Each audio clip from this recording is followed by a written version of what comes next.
everybody has a business idea, but there's very few that will actually do something about it. There's not one person. I guarantee you talk to anybody and they've got this business idea. Like, oh, this would be a great business. I'm going to do this someday. Like, everybody's got a business idea. If you have a business idea, like, it's probably going to fail because most businesses do. But if you don't try, you won't know. And if somebody else does it and then takes off and you're like, you're going to kick yourself in the butt. Don't be afraid to fail. Like, if you've got an idea, like, people are just afraid to fail. I think that's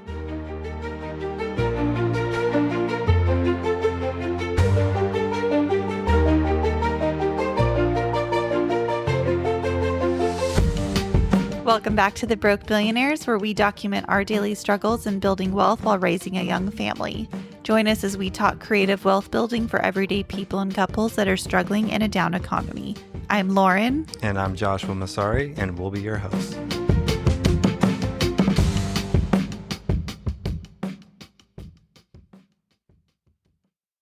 Happy Tuesday. Happy Tuesday. We hit a fun milestone in getting over 2,000 downloads last week. Towards the end of last week, I think we hit that. Yeah, no, it's been really good. Really encouraging. And I think we've had a lot of people reaching out, or at least I know I have, just that didn't even know about the podcast, or maybe just saw it on social media or whatever, just kind of catching up on it, and been getting a lot of people texting me and talking about the show, and it's encouraging when people are actually listening to it. Yeah, it really is. We added a new country, so now we're up to 13 countries. I can't remember what it was. I checked last week, but that's been really fun to see. And we keep getting asked how we can support the podcast, and the biggest way to support is to continue to like and subscribe. You can also follow along on Instagram at The Broke Millionaires. That would be amazing and so helpful. And then we're now obviously opening this up to having guests on and interviewing, which has been a really fun component. So if you or someone you know would be a good guest, make sure to send us an email, info@thebrokemillionaires.com, and we'll add that to the show notes at the end too, so you can find it. But yeah, it's been some fun updates. Yeah, it's been fun, and I think like I've also had people reach out and start implementing some of the things that we've talked about, which is kind of fun to see. You know, we've had people that gotten self-directed IRAs set up, and it was kind of just a motivator hearing them or hearing out what we've done with it, and it was they'd heard about it but didn't really take action on it. So people like taking action based on what we've been talking about. It's fun to hear that, and it's starting to make difference in people's lives. Just whether it's something they didn't know about or it was just kind of a kick in the pants to like take some action. It's rewarding to see that what we're doing is actually helping people or in one way or another. It is. I will say too, if you have been listening for a little while, we would love and appreciate a review also. We'll plug that in because those are very helpful. And I think that's really where we can see some of those reviews have been really, really encouraging, like you said. And yeah, the reviews definitely mean a lot. As somebody, I mean, it only takes a minute to write a quick review. Rating it and subscribing just takes a second. Yeah. But it all helps just in the ratings and helping other people find the show and spread the word. So it just helps get it out there and kind of spreading the word. So if you're finding value in what we are talking about, we would appreciate the feedback and the likes and subscribes. Yeah. Let's see, a couple updates. So we are getting ready to do an open house this weekend for our current project. We listed it about a week ago. Has it been? Yeah, it's been about a week. Maybe a week. Well, yeah, so it's been listed as a midterm rental. I've had quite a few calls on it from insurance companies, but it wasn't ready, and they all need something now. Right.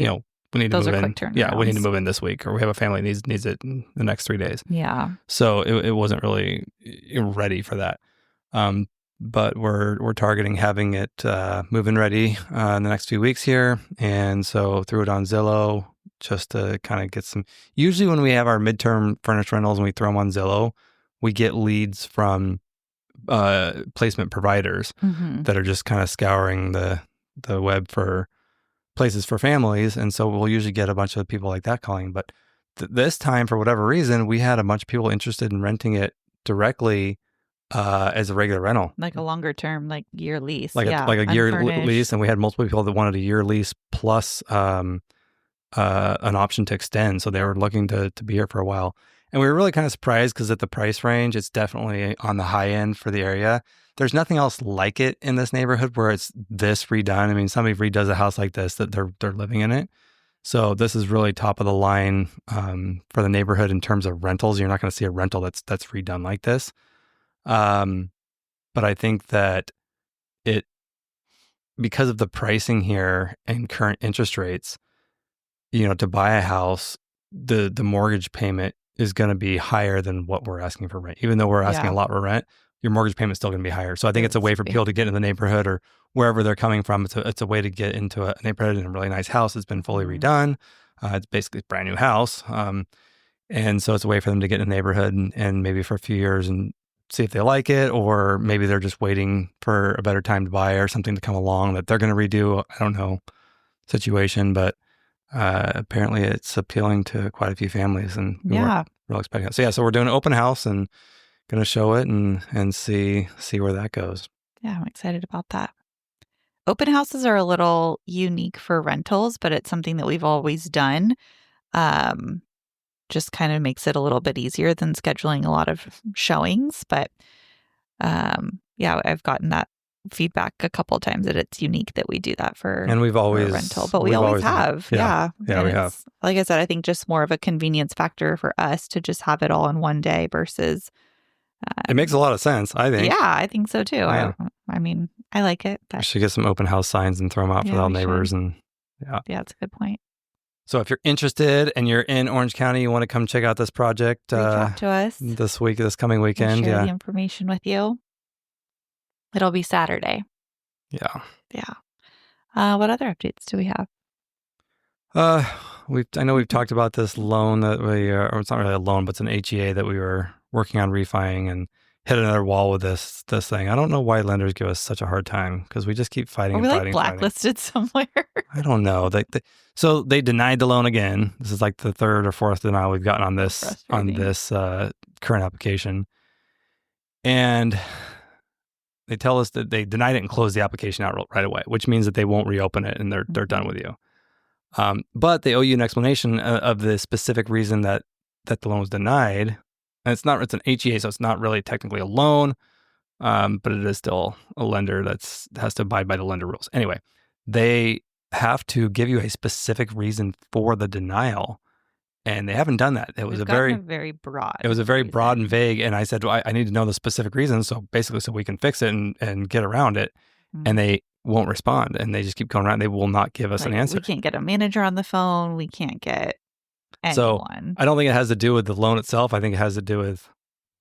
I'm not going to say it on here what I think it is, because I think there might be something shady going on with the actual lender. But and I won't say the lender's name, but we're definitely pushing into this and trying to at least get a reason why, because then we can correct the reason, and then they can't say no. So I just have a feeling that with how vague they're being, that's not the reason. Yeah, so, there's been a couple of things that have been interesting. So so we'll update later on once we figure out that whole situation. But it's definitely something that we've got to get this done because it's a home equity agreement, and whether we get money or not, we need to refinance it because they have the baseline set at such a low appraised amount because of the previous appraisal that came in. Right. And now they did this appraisal and it came in way higher, which I think is why part of why they won't do it. Correct amount. I still think it's low. It is. But it was way higher than what they had underwritten it at the first time. So we need to get that baseline reset to the proper value so that we're not giving them extra equity for nothing. Right. So I think that might have something to do with why they're being so difficult not wanting to do it. But anyway, we'll see. Yeah. Let's see, other update. I will say throughout this process, something that has continued to surprise me has been people's generosity, and willingness to be flexible and work with us given our current financial state. If we're being like really, really real, like we said we were going to be on this, we were very behind on our son's tuition for preschool. And we were told that if we couldn't get paid, that we would not be able to come back. And that was a really, really tough. Which is fair. Completely fair. I mean, completely we've been trying to valid, work with them. It's completely. just, we've just gotten behind on so much. This project is really just killing us and not having income. That and losing the income. So what savings we had, we blew through and just don't really have anything else to support us right now. Yeah. So that was, I mean, there's no reason that we should have been able to continue going as long as we had with how behind we were. We weren't that far behind. A couple months. Yeah. But still, we were paying, but it was late. Yeah. But so A, I'm gracious for that. And B, again, I've been very open about the situation and just truthful and honest about everything. And they were so incredible and came back and said that it was important to them for our son to finish out the school year. And, you know, they were able to make some accommodations and work with us. And really just such a blessing. I feel I'm going to try not to get choked up because it was a really emotional week when that happened. But I think it's just been beautiful to see how many people are willing to work with you. And, you know, especially when you are honest and open, and it's not exactly a fun conversation to have or an easy topic to talk about, but just encouraging. I'll say that. We have a lot of these conversations. We have a lot of these conversations. A lot of calls from creditors and trying to, I mean, just everything just kind of hit at once. So it's tough. It's really tough. Just not having an income has made it very difficult to keep paying your bills and continuing to, you know, rehab properties. And it's made it extremely difficult. We'll get through it. We'll get through it and we'll be better on the other side of it. But we are definitely going through it right now. Yeah. You know, part of that is we're trying to figure out where we want to live. We've been looking at the neighborhood that we want to be in and just not finding anything that fits us with what we need and checks enough of the boxes and is in the right price range. But we are strongly considering moving back into our first rental. And this was a property that I bought before we got married. I actually moved out the weekend we got engaged. Yeah. And then it turned it into a rental, and that's been a rental for the last, 9 years now? Yeah, we redid it right before, and yeah. So, I mean, we said we wouldn't go back to hit rock bottom, but go back to hit rock bottom. And now here we are. Here we are. But I'm actually kind of excited about it because for several reasons. So the renter that's in there now lease is coming up and they're planning on moving. And we're going to have to tell them that they definitely plan on moving at this point. But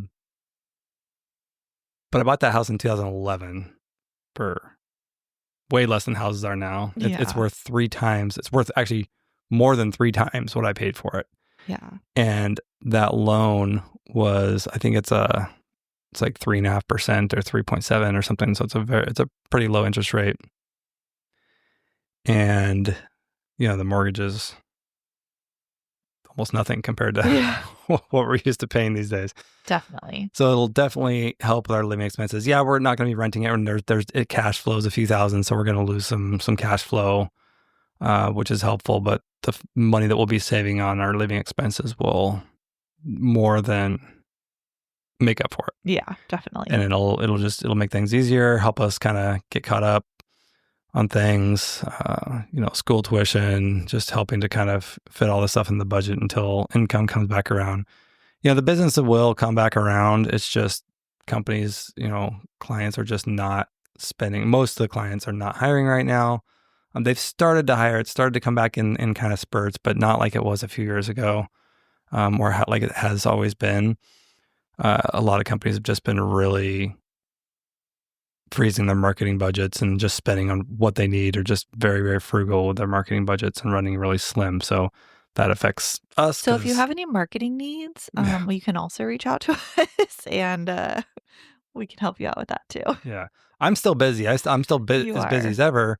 But I'm doing the same amount of work, just You're smaller working for orders. free, basically. I'm not even paying myself right now. Yeah, at this point, a $50 business card order takes just as much work as a $50,000, direct mail order or whatever. Right. So that's the thing is the dollar amounts of these orders. Just orders are still coming in, just the dollar amounts are a lot smaller. So definitely that's kind of where our income went, and just not drawing an income or just drawing as little as possible, trying to keep the business afloat until things come back around.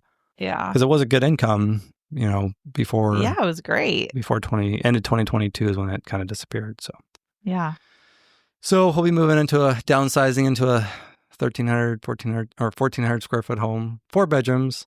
It's got a yard, garage. There's some really good things about it. Checks a lot of boxes. It does. It's cheap. It'll be inexpensive. That's the biggest box. And we need to work on it. We got, it's been 10 years since it's been renovated, so it's going to need some work probably. Yeah, we can refresh that a bit. Do a little bit of refresh. And we're talking about doing ADUs this year. So if we're there, it'll be a lot easier than having tenants there, so we can get the, engineer in there and get plans figured out and get all that and see where that goes. And and the plan was to turn that into a midterm rental anyways. And so it'll kind of help us get that process going. Yeah, because we would have done it with it vacant, not collecting rent on it at all, and spending much money on it. So now we can kind of do it at our pace while we're there, get it set up, get it all furnished, get everything kind of purchased as we go, and kind of how we normally do these. But it'll be a little easier to run rather than coming up with a bunch of money all at once, trying to hurry, go, get it ready.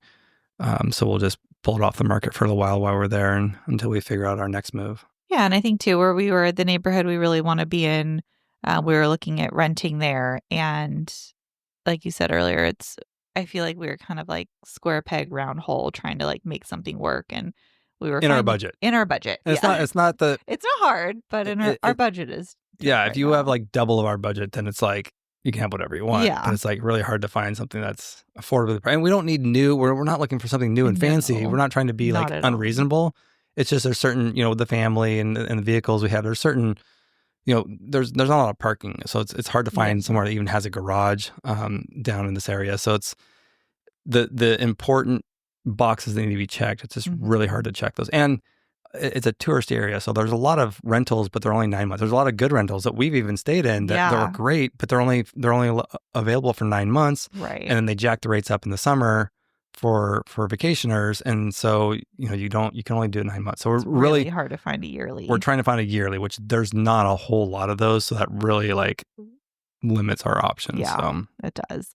So I think this is going to be good, and it doesn't lock us into anything, and we still have options that if we do find a yearly down there later on, we can, we're not going to be tied into anything. We can jump on that whenever we want or need to. And yeah, definitely. It'll be good. It'll be fun.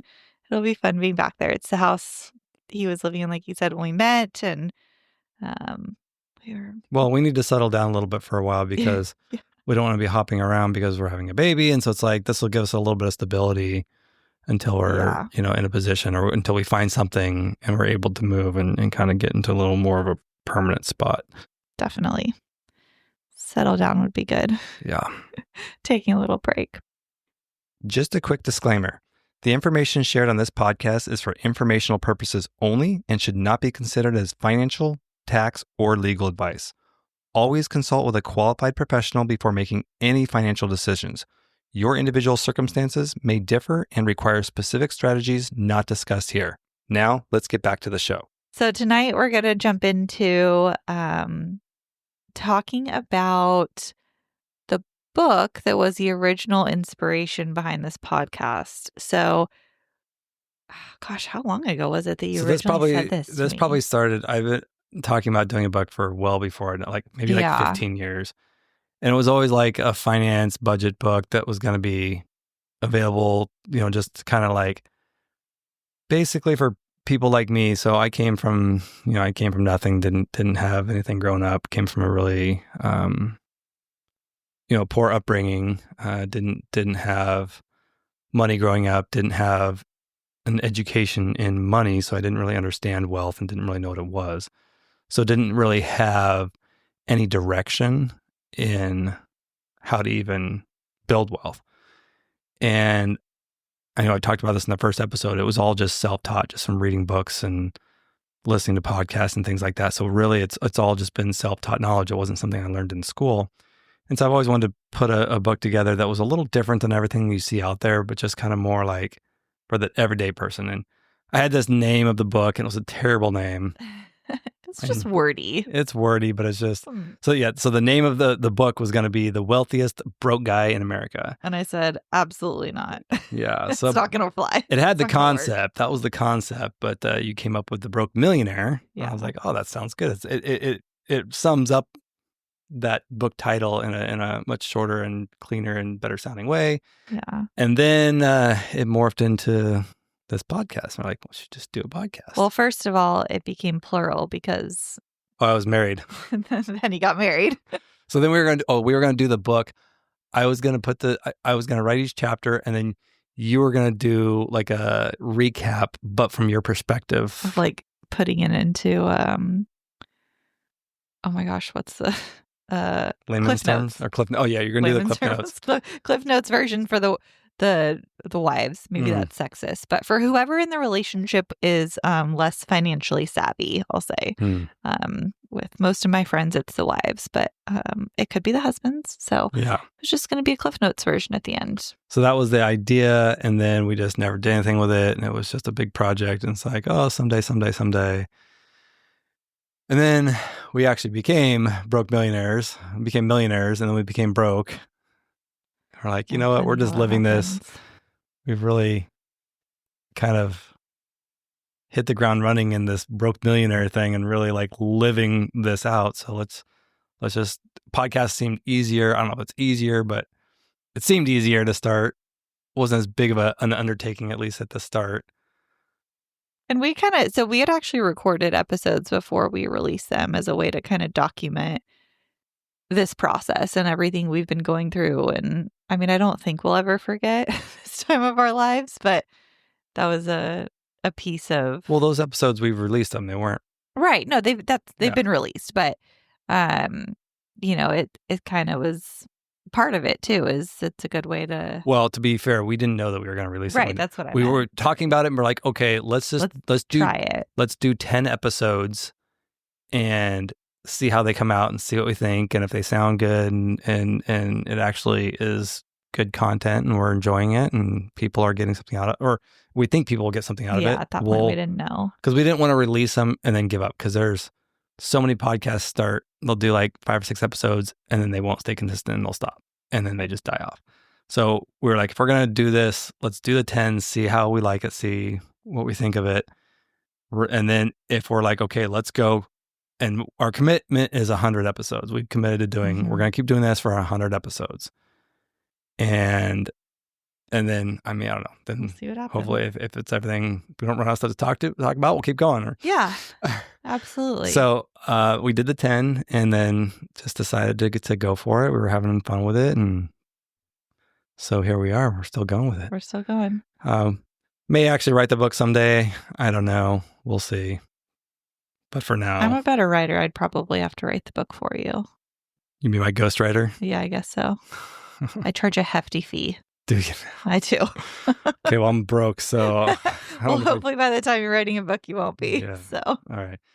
So anyway, I had done some notes. This was back, I think I took these out of my notes from like either 2019 or 2020. This was like 5 or 6 years ago. I had started to put together chapters. And so I just kind of wanted to go over these because this was kind of like the basis of what this book and then what morphed into the podcast was about. And we haven't even talked about some of this stuff. So I kind of want to go into this a little bit because this was something that when I first graduated college, this is how I lived my life and how I got started in building wealth. And it's a slow build, but it worked for me. And so I kind of want to just go over that and share this stuff. So chapter number 1. So the first thing, and this was kind of like the big thing of what this was going to be about for the book, was financial rules to live by. One of the big things when I first moved to California was I had this budget of percentages on what I was making, and I was spending this percentage on a place to live, this percentage on a car payment, this percentage I was putting away. And I was really, really strict about these because when I moved out here, I had nothing. I'd lost a house to a short sale. It wasn't a short sale. It was a deed in lieu, but I'd lost a house. I was in financial ruins at the time. Got caught in the 2008 crisis with a property and lost my job. I actually didn't lose my job. I walked out on my job, but it's a different story. I'd moved to California. Actually, I already had the job in California. So anyway, I'd moved to California, started just out of college, didn't have any money, didn't have anything, starting from zero, starting from negative. I had debt. So I had started from nothing. But one of the rules that I came up with for myself was I didn't want to spend more than 10% of my gross income for a place to live. So roof over my head, I had to keep it at 10%. And didn't start out that way. I think I was making, I want to say it was like $35,000 was my salary when I first started. Wasn't much. Yeah. And so when I moved out here, rooms for rent were way more than $350. Yeah. I think I was renting a room with some college kids for, I want to say it was $750 a month when I first started out. So I was like double. I was at like 20%. And there's two ways to fix that. You can lower your expenses or you can increase your income. And that was pretty much the floor for California at the time. It's a lot higher now, but I wasn't going to find anything cheaper than renting a room for $750. So I had to increase my income. And so I worked my butt off, and I actually did end up lowering my rent when I moved in with the guys in Costa Mesa. Yeah. So I kept moving around. I think I actually moved a couple times, and every time it lowered my income or lowered the place to rent. I think I rented like a granny flat after. Did they go down and were you downgrading in terms No, of I was upgrading. quality? No, I was upgrading, but it was just, the first house, it was this huge house, and it was like this grandma owned it and was letting her grandkids go there for school. And that was the price. I mean, I lived right next to a college. It was Laverne University. That's right. And so it was, college town. It was probably a little more expensive there, but it was near my office at the time. So, I think the second place I rented was like a little studio granny flat. And it was like $600 a month. So I lowered and as I went along, I was starting to make a little more money because I started getting commissions that were coming in. So my income was increasing and my expenses were decreasing. So which is good because typically you see the opposite, which is what we talk about a lot. So it takes a lot of discipline because usually as soon as people start making more money, they spend more money. Oh, I'm getting out of this room. I'm going to go get another room for $950 a month, and you're not even making that much more. Right. So I was really conscious about this. And the reason was I had debt that I had to pay off. I wanted to get the debt paid off, and I wanted to start building wealth because I knew that if I started early, it would pay off later in life. So I moved another time. I think I rented another room after that, and it was a couple rooms. Anyway, I ended up moving to Costa Mesa, and that was not a very nice place, but it was fun. It was the guys. It was a group of guys that went to school together. They were all in the same fraternity, and I had a feeling there was like 6 apartments. And I think they occupied like 4 apartments out of this 6 unit some complex. Of our good friends today. Yeah, good group of guys. I think I was paying like $450 a month. Oh my gosh.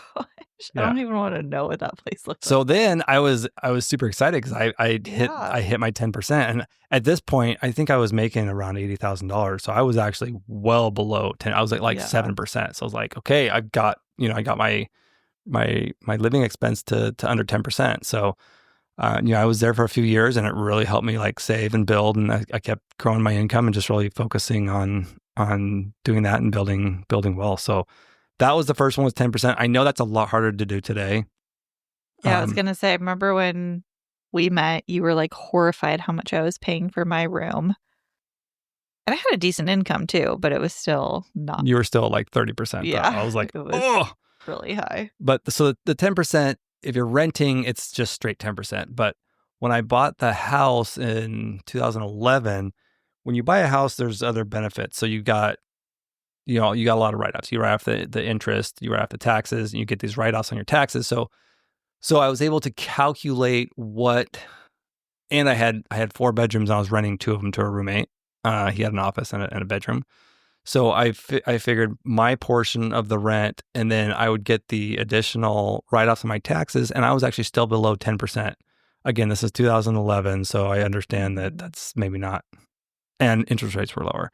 So maybe not realistic for today, but at that time I was still able to buy a house and keep my income. I was making, I think, still around 80,000 when I bought the house, and kept under 10%. So that was, I stayed there for 5 years, and then I got married, and the 10% rule just went out the window. Not at first. We had roommates at first, and we were splitting rent. So I think I was actually still under 10% for a while until we got our own place. Yeah. But then we combined our income. So I think actually we're still probably at close to the 10%, maybe 15% when we got our first apartment. Yeah. And then we bought the next house, and the same thing with our income had increased, and with our income and the tax savings, and we were renting out the ADU. That was the big thing. There was an ADU. So we were able to rent out the ADU. With the rental income on the ADU, we're still at 10%. So I guess I've been able to stay the 10% until we moved 6 months, last May, less than a year ago. So been able to maintain the 10% all the way up until 2024. And well, I guess if we move back to this house, we'll get back to the 10%. Yeah, that's true. More good things pointing to this house. Or we'll be able to get pretty close to it. So the 10% rule can still work. If you're going out and you're buying a house right now with high interest rates, it's going to be really hard. Or you're just renting a house in a high dollar area, it's going to be tough. But it's still possible. There's still ways to make it. But if you can keep your rent at 10%, your rent or mortgage, a place to live at 10%, that just frees up so much more income to do everything, and investing and saving and just living expenses and just everything. Mm-hmm. So many people end up spending, 30, 40, 50, sometimes 60 or 70%. It's crazy.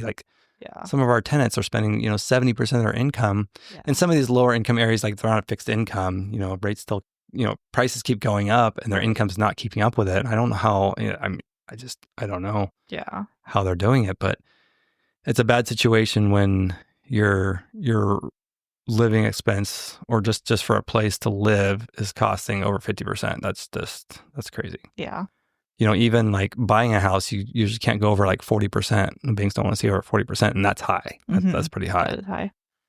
So that's the big one. The other one is for a car. This is one I feel like a trap that people get caught in a lot. People, the more they make, the fancier car they want to drive, and people are trading their car and getting a new car as soon as they're able to qualify for it. The rule I have for a car is 5% of your income. So it gets harder to do with rates. I understand that. So it's definitely tougher right now, but keeping your car expense, your car payment at 5% is another huge benefit. You can really benefit from that and free up a lot of your income. So it's hard to do, especially when you start making more money. You want to fancy your car, but it's such a huge wealth way to free up more money to build wealth, and just makes your finances so much easier if you can do that. Better yet, if you don't have a car payment at all, if your car is paid off, and it's fine, there's no reason to get rid of it. I have kind of a split take on that. I know some people that are multimillionaires, and they drive a 30-year-old Altima and just keep driving it until it completely breaks down. There is something to be said for having nice things and enjoying life a little bit. So I'm not just drive a junker until you can't drive it anymore. I understand having a nice car, and we've got nice cars now, but we bought them through the business and bought them really in creative ways to offset those and keep those at our 5%. But I think it's hard to do it in today's society, because we're a want something now society, and buy now and we want the nice stuff. But if you can control these expenses, it can really, really help you out. Mm-hmm. And the other big one is paying yourself. So before all these other things, I always, from the day I started, and this is something I think I got from the Rich Dad Poor Dad book, paying yourself before anything. So I always paid myself 10% of my gross income, and I started out by just putting it into a 401k. So that was the first thing I did when I started working is I signed up for the 401k, maxed it out 10%, or I put it in 10% of my income, maxed out their match. I was above and beyond that, but I was couldn't pay for food, didn't have. I remember you saying that. I was eating spaghetti every single day. The house I lived at had an avocado tree and an orange tree. That was my breakfast sometimes. Like I was going to Albertsons. They used to have this 10 for 10 thing. It was like, I think it was like for 10, if you spend $10, you get, 10 items for $10. And it was like a can of meatballs and spaghetti sauce and spaghetti and all these, or no, it was frozen meatballs for $1, a bag of meatballs for $1, a bag of spaghetti for $1, and then the spaghetti sauce was $1. So for three, and that was a big meal. So I would get my dinner and my lunch the next day with that. And I would do that pretty much every day for probably the first 6 months when I moved to California. No wonder you really don't like pasta. Yeah. Spaghetti especially. We've been having a lot of pasta lately. So We have. bringing back memories.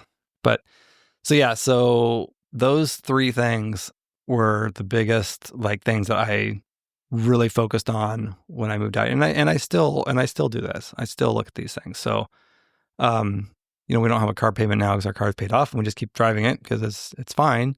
And so we don't have to worry about that, but still trying to do the 10% of gross income for living expenses. Because again, that's the big one that people get caught up on a lot. Yeah. That and a car. A lot of times people will just spend way more on a car than they should be spending. And then the other thing is accessories. So like luxury items. And this one's a tough one for people like you. Wow. So, you like nice things. I do. So the rule I've always had is that you should not spend more. And again, this is a personal opinion. So if you don't agree with this, that's fine. You do you. But for me, I believe that a lot of luxury items are kind of a status thing. And I think a lot of people fake it till you make it, or live outside their means to get these luxury items, whether it's, designer clothes, designer purses, designer shoes, designer jewelry. For guys, like watches are a big one. But just all these luxury items that we all want. But people, I think, people go into debt for some of this stuff, and it just doesn't make sense. But my rule has always been that you shouldn't spend more than 1% of your income, your annual income, on a luxury item. So if you make $100,000 a year, 1% of that's $1,000. So you could buy yourself $1,000 watch or $1,000 purse each year. And I think that kind of is in line with the income that you're making and with a way you should reward yourself.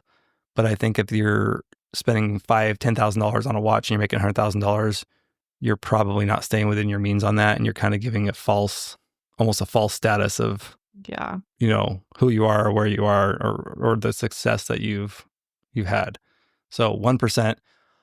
Also, I also have it could be 0.1% of your net worth. So maybe if you don't have an income, or you're an investor and it's not like a steady income and it's more just you've built up wealth, well then if you're relying on your wealth, then you can do that, but it's 0.1% of your total net worth. Okay. So that's kind of how I've always been. There's a watch that I want to get and I've always wanted, and it's a $10,000 watch. And I've always said I have to make $1 million in a year in order to get this watch, and I still don't have the watch. Mm-hmm. So, and we have not bought any designer items in a long time. It's been a while. So, and I mean, this is not like something like, oh, if you don't make it, you can't do it. I'm not saying shame on you, but this is just kind of a guideline. Like, if you make $100,000, you probably shouldn't be buying Hermes Good purses. Is that what it's called? job. Is that like a $20,000 or $30,000? Sure is. Yeah. So probably not a good idea if you're spending 30% of your income on a single luxury item. One handbag. Yeah. For me, the watch, it's probably not even available anymore, but I've got to have 10 million in net worth. Which one it was? It was I think it was called the Dark Side of the Moon. Oh, yeah. Okay. Until we do $1 million in 1 year or have 10 million net worth, like I won't get that watch. Okay. I want to, even if we have the money, I want to, but I just don't feel that it's appropriate. Well, and once you kind of set that goal for yourself, it's almost like you've let yourself down if you break it early. Yeah. You've kind of broken a promise to yourself. Yeah, we'll get there though. We will. I don't have any doubt about that.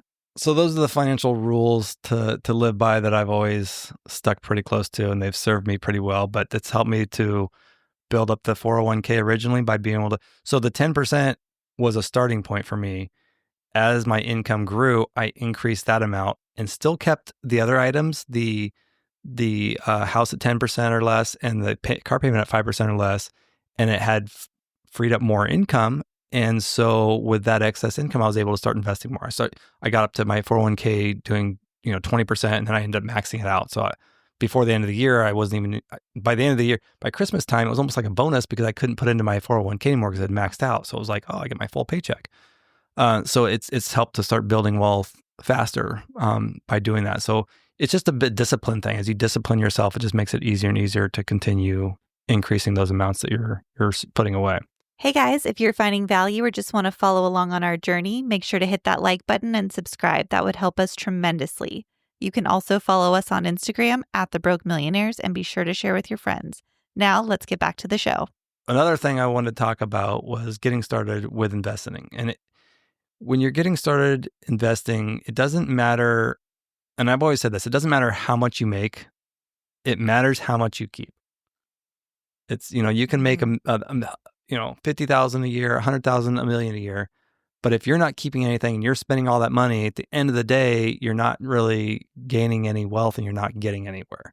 So by setting these rules for yourself, whether it's what I've got here or just something for yourself to keep yourself disciplined, it's about building wealth and keeping the money. So starting with your 401k I always tell people, start with your 401k. Max that out, put as much in there as you can, especially if your employer has a match. Take advantage of that. That's a great starting place.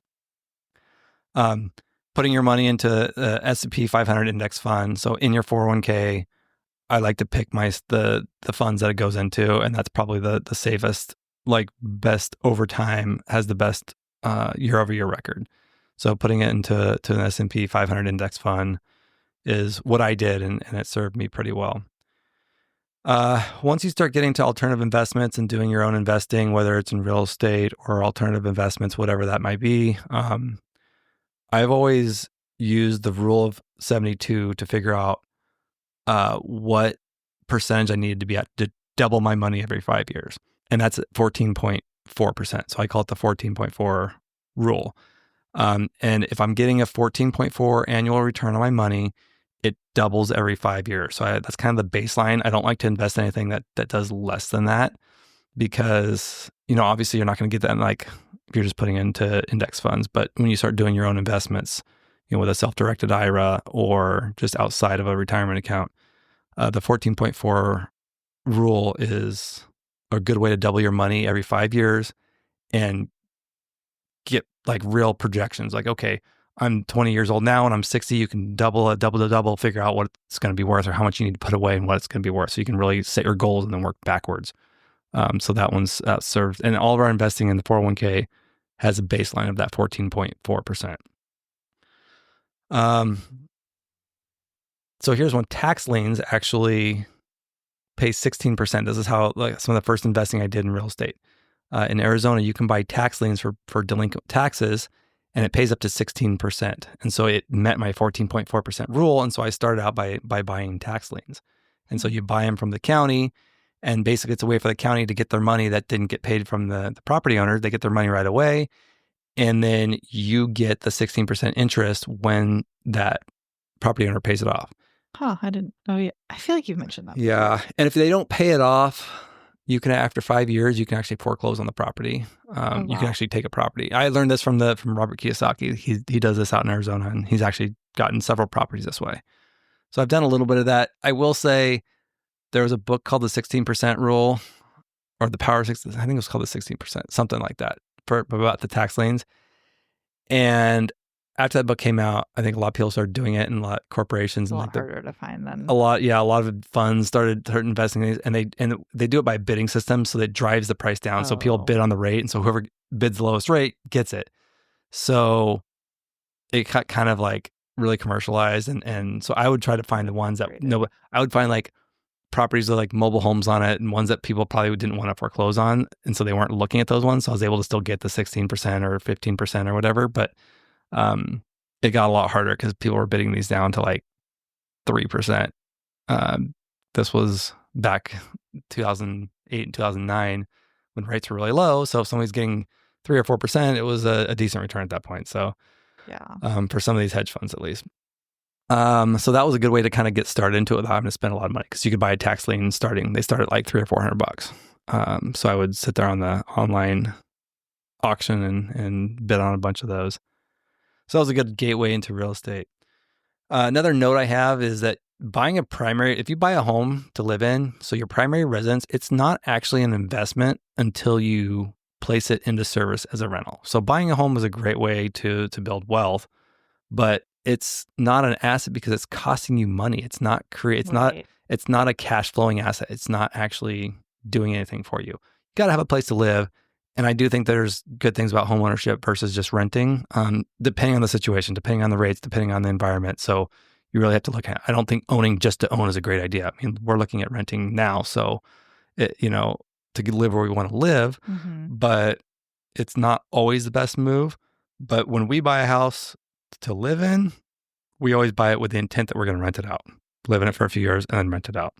And that's what we've always done. So it's a way for us to buy houses cheaper because you get less money down, lower rates, you get better loan terms.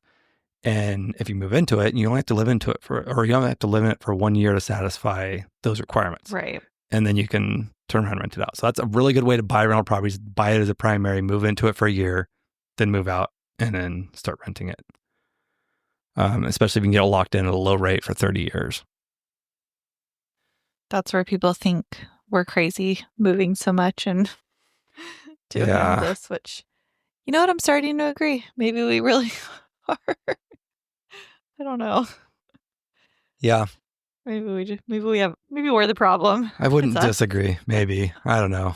We'll see how it turns out. We'll either end up bankrupt or we're going to end up very wealthy, and it's all going to pay off. It's really a crapshoot at this point. So it's like we're playing a game of roulette, I feel like. Yeah. Tax planning. That's another one. What do you know about tax planning? Nothing. Let's be real. What do I know about tax planning? I don't know. Have you learned anything from me? Yeah, probably a little, but you don't want to talk about this? No, I don't want to talk about this. This was your book. Remember, I was just supposed to write what you told me to write. Tax planning makes a big difference, and a lot of people, I think people know that, but people like overlook this or just don't really like think it's as big of a deal as it really is. It's not about how much you make, it's about how much you keep. And by creative tax planning and lowering your tax liability, you keep a lot more. So that can really add up over time, especially when you're investing that and that the savings is compounding for you. So not only are you saving the money, but now that money is making you money, and it just starts to snowball. So having a creative tax plan is huge in your wealth building strategy. And there's, we've talked about some of the things in past episodes, but it's something that you should really take seriously, especially if you own a business. If you own a business, there's so many additional tax write-offs that you can take. Real estate's a huge tax benefit play. So buying real estate and owning real estate and not flipping is not a tax advantage. Like there's no tax advantage to flipping. No. But holding properties long term has a lot of, you start getting into depreciation, things like that. It can really, really offset those gains. Again, a lot of tax advantages with owning a business, and we'll probably do an episode on just businesses and tax. I know we've touched on a few strategies, but we probably should dive into that a little more.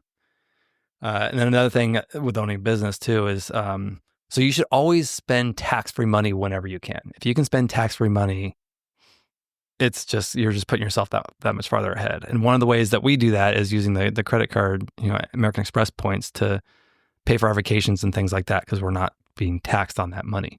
So it just leaves money for us to use. But the money that we would be using if we were using our own money is post-tax money, whereas we're using tax-free money to do that. And there's a lot of ways that you can spend tax-free money, which again, just puts you that much farther ahead. Mm-hmm. So another thing is getting out of debt. Everybody's got debt. We got debt. We're really in debt right now. We've got to get ourselves out of debt. Yeah. It's a good chapter for us to go and read. Yeah. But debt is not necessarily a bad thing. It's not a great thing, but I think there's a big stigma that you should have no debt. It's like part of the American dream, right? Being debt free. Yeah, it's a good feeling to not have debt, but there's also, you can't build without debt. Like any big corporation or person that has a big net worth didn't get there by just saving their money. They got there by leveraging. It's the only way to good grow. Debt and bad debt. There's good debt and there's bad debt. So if you're just taking out debt if you're just taking credit cards and buying your luxury items and you're buying that living washing beyond your means, and probably not a smart idea, especially on a credit card with this high interest rate. But if you're using debt to buy properties and renovate them to where you're building wealth and you're offsetting those liabilities with actual real wealth, that's a different story. So you always want to avoid high interest rates when you're borrowing money, if at all possible. Getting very hard to do in today's climate. Very hard to do right now. And, credit cards are always never a good way, but you can use credit cards. And we've done this for so many of our renovations where we utilize the offers that they have. Yeah. If you have for example, we have multiple cards that have a $50,000 limit, but they don't have, if you have no balance on it, they want you to use it because they're not making any money on you. So they'll send you these checks like, oh, you get 0.9% or 1.9% for, usually it's like 18 months, 15 to 18 months, like a year and a half. So we'll keep those credit cards with zero balances and wait until we get the check. And then whenever like that goes towards a project, because we just got really low financing for a year and a half on getting this. And the idea is that we renovate it and then we refinance and then pay it off. And we've done that multiple times where we've done that, paid it off. This time we got stuck. We haven't been able to refinance this house. We haven't gotten done. So, once this gets rented, we'll be refinancing everything later this year into the DSCR loan. But we ended up taking longer than expected. And surprise. When did you tell me this house would be done? I don't remember, a long time ago. So we bought it October. It was supposed to be like 6 months. You said we'd be in by February, March at the latest of that next year. Yeah, I lied. He did admit to me that if he would have told me how long he really thought it would take, that I wouldn't have agreed to buy this house. So I was also very, very optimistic. You're way too optimistic when it comes to construction. We didn't even start construction by February because the city took it. I didn't realize it was going to take them 4 months of dragging their feet before we could actually start building. So by the time I thought we were going to be finishing, we were just starting because of all the red tape and bureaucracy we had to go through. I just don't know at this point how you're still so optimistic that things are going to get done so fast. Because I wouldn't have done it if I thought it was going to take this long. Oh, okay. I'm like, no. I'd be like, no, we'll run out of money. Yeah. And that's what happened. We are. Carrying costs are a real thing. Yeah. So, anyway. I'm so happy you just admitted that you wouldn't have done this either. I probably still would have done it. Yeah, but maybe would have had a different plan of attack. I don't know. Anyway, okay, so paying off debt is like if you have high interest loans or high interest credit card, like paying that off is good, especially if you're taking money out to do an investment or build something or start a business, whatever it may be. If whatever you're investing in that money in is outweighing the interest, then and building wealth, then I think it's good debt because you got that going, you got that business started, you bought that property or you got it rehabbed and it's renting now, whatever. And then you get to yourself to a point where you can refinance it. But you don't want to carry that forever. So you got to have a plan to get rid of that debt. And especially if it's a higher interest. So if you're able to utilize these credit card offers where it's a 1.9% or 0.9% for a year and a half, as long as you have a plan to be able to refinance it before it jumps up to 20%, then that's I think a great strategy. But paying off your debt, regardless of what the interest rate is, you want to pay that high interest rate stuff off because you're just throwing money away with the interest. But paying your debt off is attributing to your net worth because as your liabilities go down, your net worth goes up. So, just you're like, oh, I should invest this money. Do I invest this money or do I pay off this 22%? Or if you have like a 30, one of those really high cards where it's like 30%, paying that off, you're probably not it's going to be hard to beat that in most investments. So paying that off might make more sense than investing it. But by doing that, you're not decreasing your net worth at all because you're paying off that liability. That cash is just moving over to that liability, making that liability disappear, and your net worth doesn't change. It's because that debt's paid off. So it's not like you're throwing that money away. You're just transferring where that wealth is. Right. So credit card debt is a negative wealth builder, but it's a necessary, whether it's credit card debt or a hard money loan or any type of loan to get an investment going or a business going, like it's a necessity. Yeah. Unless you come from, somewhere where you've got money from family or something, you can get a 0% loan from them to get started or something like that. But not a lot. I mean, we didn't have that. So not a lot of people have that option. So you have to leverage to get these things going. I think too, when we think back, like we've had a couple companies we've started, we have a baby clothing line. And I think that we didn't probably, we took out very minimal debt to get it started, but I feel like we could have scaled that a lot faster and better and put more money into it had we had bigger loans too and money to be able to put into it. We were trying to be real scrappy with it and keep it as low as possible. And I feel like, it's especially with a business, I feel like you need to have money. You have to be able to put money into it in order for it to grow. It's that diamond in a rough that's going to take off with. It takes money to make money. And if you don't have it, you gotta get it from somewhere. So it's definitely a necessary evil. But you're just going to get to a point where you can't scale anymore. Yeah. You just got to be smart with it and make sure that's paying off. The return on that is higher than what it's costing you and that you have a plan to pay it off. Mm-hmm. So another thing is building a business. Everyone has a business. Everyone's got a business idea. Everybody has a business idea. But there's very few that will actually do something about it. Mm-hmm. There's not one person. I guarantee you talk to anybody and they've got this business idea. Like, oh, this would be a great business. I'm going to do this someday. Like everybody's got a business idea, but very few people. Me included. You included. How many business ideas did you not do and then somebody else did? Remember Tipsy? Oh, so mad about that one. Yes, I do. So if you have a business idea, like it's probably going to fail because most businesses do. But if you don't try, you won't know. And if somebody else does it and then takes off and you're going to kick yourself in the butt. I was so mad when I saw that one. I thought that was such a good idea. So but yeah, don't be afraid to fail. Like if you've got an idea, like people are just afraid to fail. And I think that's what failed it is. at our business. Failed a lot of businesses. We failed at investments. We're failing right now at life, I feel like. We're failing hard at life right now. But you got to continue on that path. And the more times you fail, the more you learn. And then the smarter you are with your next venture. So you gotta go for it. You gotta just get out there and make it happen. And I've always said, it doesn't matter where you came from. I came from poverty. I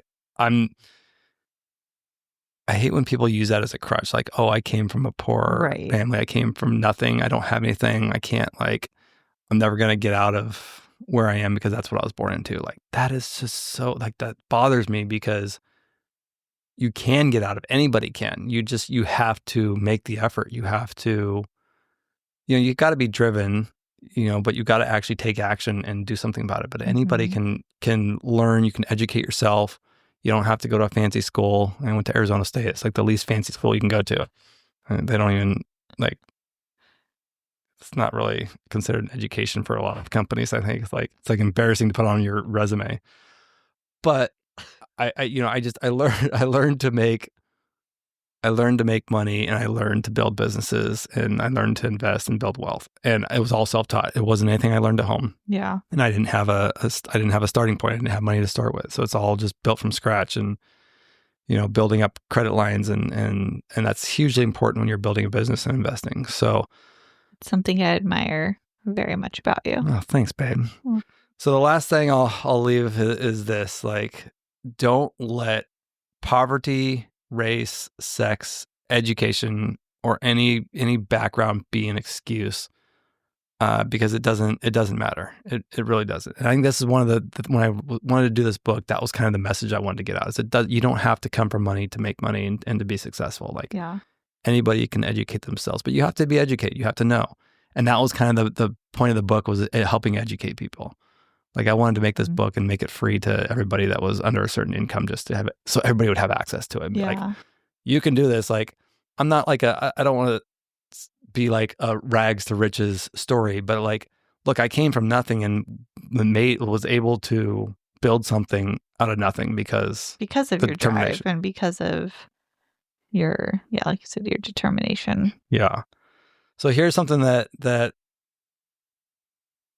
I know people have talked about, and other people have said this or something similar to this, but people think like, I'll never be a millionaire. I'll never be able to. Yeah. If you just think unless they win the lottery, that's if you have that mentality and that mindset that you will never make it, then you know what? You are right. You will never make it, because that mindset is going to limit you on what you can become and what you can do. So you are just limiting yourself by having that mentality. But what is the minimum wage? So when I wrote this, this was 5 or 6 years ago, but the minimum wage at the time, I'm looking at this note here on minimum wage, and I'm like, I think you might be a little off on that. Well, this was the federal. So when I wrote this, the federal minimum wage was $7.25. Again, this was 2019 or 2020. It wasn't that long ago, but when I wrote this. So this is how to become a millionaire on a minimum wage. Oh. Anybody, is it still? As of January 1st, it's still $7.25 an hour federally. So the federal minimum wage right now in 2025 is $7.25, which is crazy. $7.25 is the minimum wage. Not a lot of money. Not, I mean, I guess for our area, but even in a lot of areas, it's not a lot of money. I mean, my first job was $6.50 an hour, and that was probably the federal minimum wage at that time. I was bagging groceries. But you can become a millionaire. Now, it's not easy, but it is possible. So I'm going to show you how it's possible. If you're making $7.25 an hour, working 40 hours a week, so just full-time job, $7.25 an hour. If you never got a raise your entire life and you just work $7.25 an hour for your entire life, this is how you can become a millionaire. If you put 10% of your income into a 401k, so out of that $7.25, well, it's like 73 cents for every hour that you work, or for every on your paycheck out of that 10%. And you had a company match of up to 6%. So you're putting away 10% and they're matching up to 6% of that. So you add in that 6% into that 401k. Let's say that your 401k, you put it all in an index fund. Let's say it returns you 8% a year, every year, year after year. Let's say you started after college, took a few years off, tried to figure it out. Age 25, you get your stuff together and you're like, okay, I'm going to start putting 10% of my 725. If you're making 725, you probably didn't go to college, but neither here nor here. 25 years old, putting 10% of your 725 an hour salary into the 401k, matching 6%, and you retire at age 62. How much do you think you'd retire with? I'm going to say $1 million. You would be right. You win the big prize. So you would retire with just over $1 million. And that's just at the 8%, just being putting into 401k, very diligent and disciplined, but a very moderate, modest return over time. Again, that's a long time to become a millionaire, but there are a lot of people that get to that age and don't become a millionaire because they don't do this. Right. So you've got to be disciplined. You got it. Start paying your 10% as soon as you start working. Just do that and be consistent with it, and it will pay off over time. We'll also assume that's like a single person on that income. Yeah. So that's just, yeah. So, I mean, you get married and then you got two people making that. It's $14 and you can double it and you can get there faster. But then you have kids, and what does that do? Just sucks all your money. It just sucks the life out of you. But the point is, you can be making minimum wage and you can still become a millionaire if you're disciplined. So anybody can become a millionaire, because anybody that has a job can become a millionaire. Well, and I think that goes back to our last episode about mindset and just having that mindset that it's possible, right? Yep. Just not being closed-minded and saying like, oh, there's no way I could ever do that. There's no way I will ever be there or have these things or have that house or whatever it may be. If you want to, there is a way to do it. You just have to be diligent about it. Agree. Yeah. That's a big one. All right. That's all I got for the book that I never wrote. The book. Yeah. Is that all the notes you had on it, or did you have more? Those are just some like overview chapters. Okay. All right. Maybe we'll write the book one day. Maybe if this all works out and we don't go completely bankrupt, we'll write the book. I don't know. We'll see. We'll see how we feel. All right. Anything else to add? No, I think that's it. It's getting late. It's late. All right. All right, guys, get out there and make it happen.